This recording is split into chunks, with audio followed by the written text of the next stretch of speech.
एक थे भारत के संविधान निर्माता बाबा साहेब डॉक्टर भीमराव अंबेडकर और एक तरफ थे पाकिस्तान के संविधान निर्माता जोगेंद्र नाथ मंडल। एक ने पूरे भारत में क्रांति ला दी, वहीं एक को पाकिस्तान से जान बचाकर भागना पड़ा। आखिर क्यों जोगेंद्र नाथ मंडल ने बाबा साहब भीमराव अंबेडकर की बात नहीं मानी? आखिर कैसे जोगेंद्र नाथ मंडल के कारण लाखों दलितों ने अपनी जान गंवा दी, वहीं दूसरी तरफ डॉक्टर भीमराव अंबेडकर ने अपने दम पर भारत में रहने वाले करोड़ों दलितों का जीवन उत्थान कर दिया। आज का वीडियो जोगेंद्र नाथ मंडल पर है और अगर आप सच सुनना नहीं चाहते या फिर सच आपको कड़वा लगता है तो आप यह वीडियो छोड़कर अभी ही जा सकते हैं। आज का वीडियो अगर आप अंत तक देखते हैं तो यकीन मानिए आप हिल जाएंगे। तो आपको लगेगा कि भारत में डॉक्टर भीमराव अंबेडकर का दलित समाज इतना सम्मान क्यों करता है? आखिर क्यों दलित समाज डॉक्टर भीमराव अंबेडकर को भगवान मानता है? तो चलिए शुरू करते हैं आज का वीडियो। स्वागत है आप सभी का द क्रांतिकारी पर। तो चलिए सबसे पहले जानते हैं कि कौन थे जोगेंद्र नाथ मंडल। जोगेंद्र नाथ मंडल दलित थे और नाम शूद्र समुदाय से संबंधित थे। उन्होंने बंटवारे से पहले की राजनीति में दलितों को मुस्लिम लीग से जोड़ा था और इन्हीं के कारण ही बंगाल के नाम शूद्र 1930 के दशक से ही मुस्लिम लीग के मजबूत सहयोगी बन गए थे। जोगेंद्र नाथ मंडल का यह मानना था कि कांग्रेस एक हिंदुओं की पार्टी है, इसीलिए वे मुस्लिम लीग से जुड़ गए थे और मुस्लिम लीग के खास सदस्यों में से एक थे। जोगेंद्र नाथ मंडल बाबा साहब भीमराव अंबेडकर से ज्यादा जिन्ना से प्रभावित थे। जिन्ना ने अपने भाषण में एक बार कहा था कि समय के साथ साथ हिंदू हिंदू नहीं रहेंगे, मुसलमान मुसलमान नहीं रहेंगे। हम एक ऐसा देश बनाएंगे जहां किसी के साथ भेदभाव नहीं किया जाएगा, किसी के भी साथ जाति या नस्ल के आधार पर भेदभाव नहीं किया जाएगा। और शायद यही वह बात थी जिस कारण जोगेंद्र नाथ मंडल जिन्ना और मुस्लिम लीग पर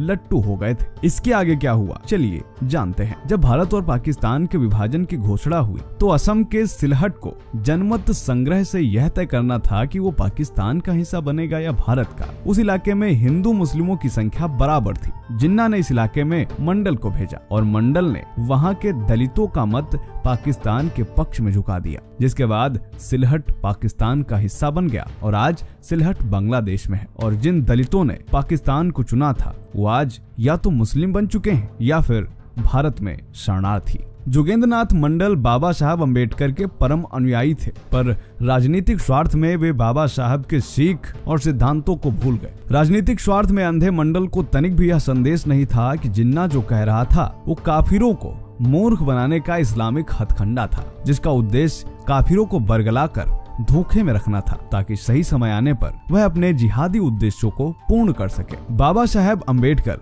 धर्म के आधार पर विभाजित भारत पाकिस्तान में मुस्लिम और गैर मुस्लिम जनसंख्या के पूर्ण स्थानांतरण के पक्षधर थे, क्योंकि उनका मानना था कि इस्लाम मुसलमानों को और गैर मुसलमानों को एक साथ व्यवहार की अनुमति नहीं देता। इसीलिए गैर मुसलमान और मुसलमान कभी एक साथ नहीं रह सकते। यहाँ पर बात हिंदू व मुस्लिम की नहीं थी, यह बात गैर मुसलमान और मुसलमान की थी, क्योंकि डॉक्टर भीमराव अंबेडकर जी का यह मानना था कि मुसलमान कभी भी मुसलमानों के अलावा अन्य जाति के लोगों को सम्मान नहीं देंगे। उन्होंने कहा कि कुरान गैर मुसलमानों को मित्र बनाने का विरोधी है, इस्लामी कानून सुधार के विरोधी हैं, वो धर्मनिरपेक्षता को नहीं मानते। मुस्लिम कानूनों के अनुसार भारत या पाकिस्तान हिंदुओं और मुसलमानों की समान मातृभूमि नहीं हो सकती। इन्होंने यह बात अपनी पुस्तक पाकिस्तान और द पार्टीशन ऑफ इंडिया इसमें लिखी है। भारत के बंटवारे के बाद वे अपने समर्थकों के साथ पाकिस्तान चले गए। पाकिस्तान में उन्हें प्रथम कानून और श्रम मंत्री बनाया गया, लेकिन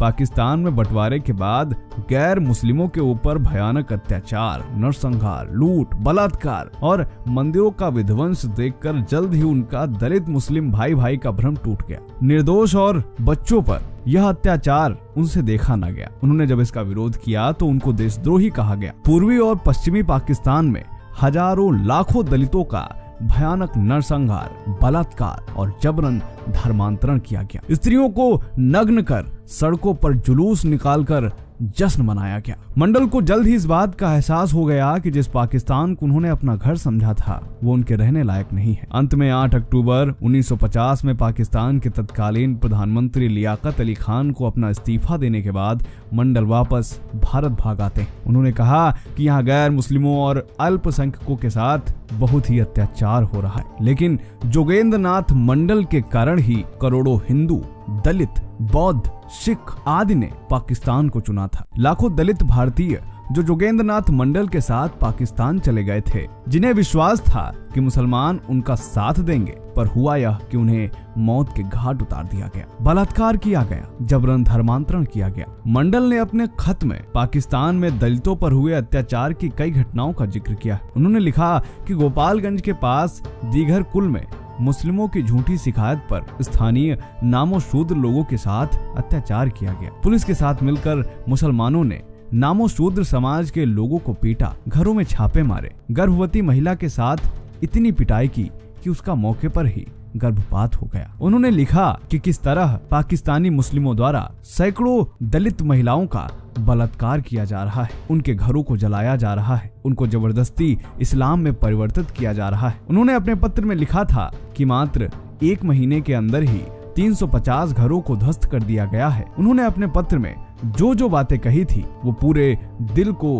कचोट लेने वाली थी। पूरा पत्र पढ़ना चाहते हैं तो लिंक डिस्क्रिप्शन में है। खैर, डॉक्टर भीमराव अंबेडकर ने जोगेंद्र नाथ मंडल को पहले ही चेताया था कि दलित और मुस्लिम कभी भी एक साथ नहीं रह सकते। सिर्फ दलित नहीं बल्कि मुस्लिमों के साथ कोई भी अन्य समुदाय नहीं रह सकता, क्योंकि इनका धर्म ऐसा करने की इजाजत ही नहीं देता। लेकिन फिर भी जोगेंद्र नाथ मंडल का राजनीतिक स्वार्थ कभी खत्म नहीं हुआ। लौटकर भारत आने के बाद जोगेंद्र नाथ मंडल की जगह लोग उनको जोगन अली मुल्ला कहते थे। फिर भी नेता बनने की चाहत में वे 4 बार चुनाव लड़े, लेकिन चारों बार उनकी जमानत जब्त हो गई। इसके बाद उन्होंने एक छोटा समाचार पत्र या पत्रिका प्रकाशित करने की भी कोशिश की, लेकिन लोग उनसे इतना नाराज थे कि उन्हें कोई भाव नहीं दिया। गुमनामी में 5 अक्टूबर 1968 को पश्चिम बंगाल में जोगेंद्र नाथ मंडल ने अंतिम सांस ले ली। तो दोस्तों, कैसा लगा आज का यह हमारा वीडियो? कमेंट जरूर करें। मिलते हैं आपसे अगले वीडियो में, तब तक के लिए जय हिंद, जय भारत।